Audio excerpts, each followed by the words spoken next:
What's the difference between legal advice and legal information? My name is Rachel King. I'm a litigator. I practice law extensively in the California civil court system. And you might see this is not legal advice in answers to questions that attorneys post online, in social media posts. You might be in court and have the judge say, "I'm sorry, I can't provide you any legal advice." There is the saying of, it is not legal advice all the time. But then at the same token, you'll hear attorneys and judges provide information. And so what is truly the difference between legal advice and legal information?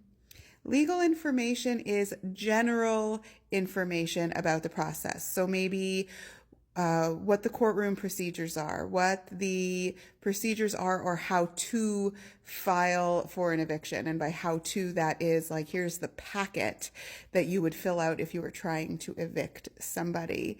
Courtroom practices, courtroom procedures, the general information, that is all legal information. And it's not specifically tailored to your issue, right? Or what you should do. It doesn't give specifics for you. It just gives the information that would be the same for you as it is to anybody else in the public.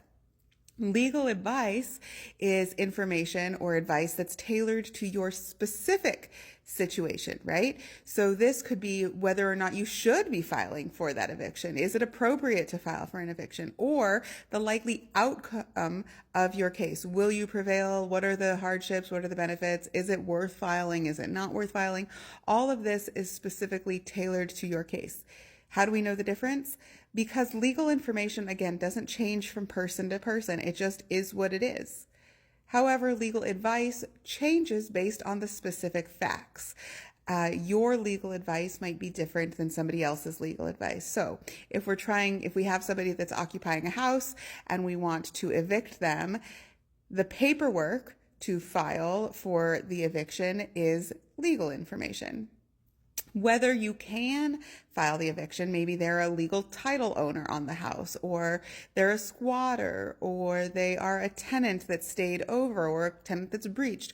All of this is specific to your situation, and it will change how you do file the case or the likely outcome of the case, etc. So when we're talking about whether it is legal advice, it really depends on if the information provided would change or is custom to your specific facts. And it should be noted that only attorneys can give legal advice. That's why if you go to a paralegal, they can tell you maybe here's the forms to fill out for a divorce, but they can't tell you whether something should be community property or not community property, or should you waive spousal support or not waive spousal support, etc.